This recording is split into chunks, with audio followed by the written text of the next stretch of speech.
Surf's up, guys. It's Mauisnake once again doing predictions with pickstop.gg. Be sure to visit their website in the link below so you can sign up for my league. Get in on the action. I'm currently ranked 17th, tied for 17th out of 1,114 people in this league.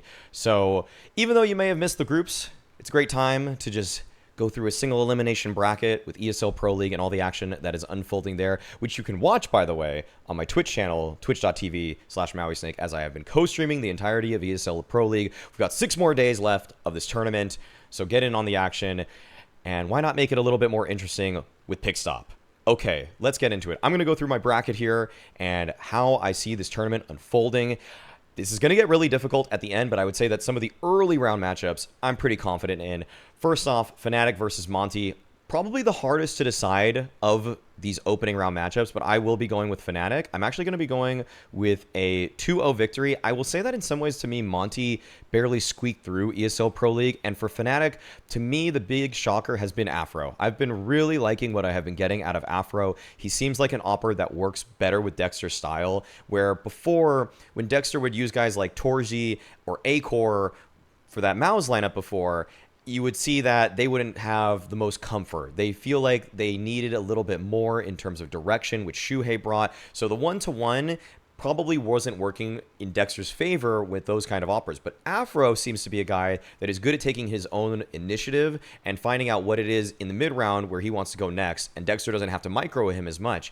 Mezzi is still playing pretty decently. I'm not going to say fantastically, but Roy's drop-off in individual form is slightly concerning. And so I don't really know if Fnatic's going to go much deeper into this tournament, but we'll move down through the round of 16 before we get into that. Astralis Eternal Fire. I am shocked that Eternal Fire looks this good. The fact that they were able to beat Liquid and Cloud9, those are both impressive victories, but to me, Astralis are significantly better than them. I do think down the line, there is possibility that this Eternal Fire team can actually be much better. I'm not sure what the moves need to be just yet, but Wakadia has really caught my eye with this roster. Xantares is still performing the way he should. Woxic has kind of been the one that's been a little bit more missing for me. I haven't noticed his impact as much in big games, and so for that reason, I will be giving this to Astralis. I'll give it 2-0 as a matter of fact on top of that, because I think Xantares can be the best rifler in this series. In all honesty, he can actually be better than BlameF because Xantares will just have more impact because he's doing more in the early mid-round and shredding some of the opponents. But that's where I think Device comes into play. I think Device is the guy that you really want in order to try to stop somebody from Xantares from going on too much of a tear. And so I'll be going with Astralis. I think the calling is also slightly better for Astralis overall. VP versus 9C, this is a really lopsided match for me. I'd be shocked if 9C are able to find even 11 rounds in either of the maps that they play versus VP, unless VP just saved too many times. Okay, that's the one way that I could see this being competitive, but I think that this is VP all day through and through. Mao's Furia, another tough one. I have notice that this Furia team has come together in some ways. Queserado has regained the form from earlier in the year after what seemed like kind of a slew of unfortunate events for him throughout it. But I will, in some ways, go with Maus just because I think the floor of Maus has raised. Whereas the floor for Furia, for me, can still be very low because I'm not sure who's going to contribute beyond Queserado. But for me, the problem with Maus before is that beyond Frozen, I wasn't sure who was going to contribute. And now I think that we've seen a market improvement in Torzi since Shuhei has rejoined the team. And Yimpat, who was negligible, in fact, detrimental to Maus's winning chances. To me, he's actually looked better in ESL Pro League. I had the microscope on him throughout a lot of the co-streams when I was watching, and I was trying to see, is he really contributing? Is he finding ways to be impactful? And I'm going to say he's actually learning his roles pretty well. So I think that this is Maus 2-1 over Furia. Now we get into the round of 12. Complexity for V's Fnatic. Big Astralis, Movie Riders VP, FaZe Maus. I'm going to get the easy ones out of the way first. VP, to me, is better than Movistar. Despite the fact that Movistar have been powering up throughout this Pro League, I'll give them a little bit of credit. I'll give them a map in this one, but I think that VP is actually now a force to be reckoned with. Beyond that, I think that FaZe should be able to dispatch of Maus, although I really was disheartened by FaZe's performance against Na'Vi in the upper bracket decider game throughout the group stage. I was kind of worried actually at how flat FaZe look, and to me, FaZe have the chance to definitely lose this one. But if both of these teams play to the level that I more or less expect of them overall, I would say FaZe win this game 3 out of 4 times. Definitely leaves possibility and room for Maus to sneak an upset victory into this one, but I will still side with FaZe. I'm gonna go 2-1. And that's more of me just saying that I think that in some maps, actually, I really kind of have disliked how on their heels FaZe play, where they just play so default. And I feel like unless they get their ass kicked on one map, they might not even... I don't think they're going to 2-0. I just don't think they're going to 2-0 because I think they're just going to relax too much, because this is one of those tournaments, again, where I just don't know what motivates FaZe. And so I think Maus have a lot more to prove, which is why they'll be able to win a first map here. I think it's almost like this. In terms of the flow of this series, I expect Maus will just win the first map, and then they'll lose the next 2 maps convincingly after FaZe kick their asses into gear. Big versus Astralis, I actually have liked Big a lot. Also, the win over Heroic was the most memorable for me. Crimbo will be the second best rifler in this series behind Blame F, but... And I actually think in some ways the supporting cast might be... Like, if you look at the 3 worst players of both of these teams, you have Sin, Prosis, and Montu versus Stare, Borup, and Buzz. And in some ways, I think that's what this game is going to come down to a little bit. But I will say the star power of Astralis is so much greater, and the op difference is so massive that I'll give Astralis the win in this one, even though I've had positive signs about Big. I think Big is lightly trending upwards, whereas Astralis, I'm not sure if I'm actually getting that right now, because I feel like they're kind of hit their peak already. Although I do think that Stare and Buzz can get a little bit better, I think Borup is still in a position on this team where he has to show me a lot very quickly for me to dissuade me from the idea that he shouldn't just be cut on this roster. He has looked a little bit better in the group stage here at Pro League, but I want to see it happen in consecutive series here against Eternal Fire and Big. Then I can start to shed some of that doubt I have for him. But I'll give Astralis the 2-1 victory over Big. But this is also a game that's very possible. I'd say this is more like a 2 out of 3 times Astralis win this one.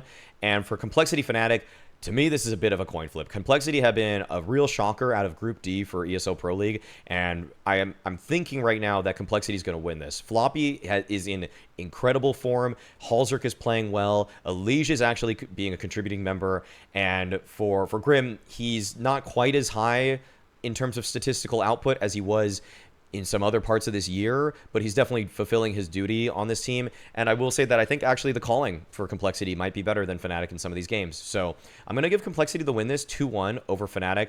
But this to me is a serious coin flip, and it's one where, because it's a coin flip, I almost would just have to pick Vitality 2-0, because I think that Vitality will beat either Fnatic or Complexity just fine. And when you really want to play these pick'em games, you do want to just try to shore up and make sure that you get as many predictions right as you can. And if you think one team's going to squeak through another team and might even lose it, it's pretty hard to pick them in the next phase unless you're trying to just go for a pure 100% and try to be that single outlier. So Na'Vi Astralis, this is a good game. This is going to be a surprisingly good game. Na'Vi have actually put it together at this point.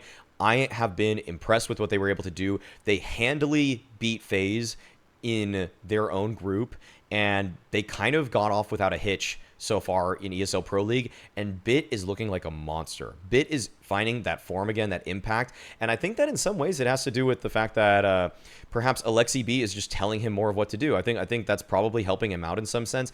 Ema is less of a liability, and when I was coming into ESL Pro League, for me, I was watching a lot of Ema. I was trying to make sure, is he really messing up these games for Na'Vi? And I will say there were some moments where he still doesn't seem like he gels with the system entirely, but I saw that in the FaZe series, he was not a losing condition for Na'Vi at all. In fact, he was the reason that they won a couple of the rounds.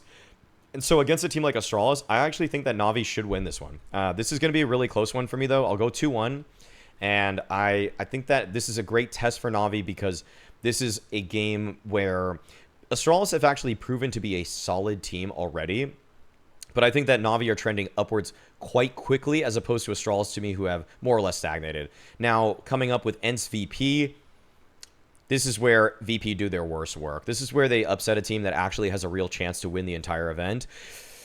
And I want to believe in ENCE here. I really do. But I just, in some ways, I believe in Snappy's calling, but I don't necessarily believe that everybody else on ENCE is ready and blooded to take down a team like VP. I think that the style that VP plays is so much tougher to go up against over and over again in an entire series. And if you're coming off the back of a couple of weeks of not playing competitive CS, they've been practicing, obviously, but VP is just waiting in the wings for you on your return, as you have that month or not month. I think it's been 2 weeks since ENCE played a match. Maybe it was actually even 3.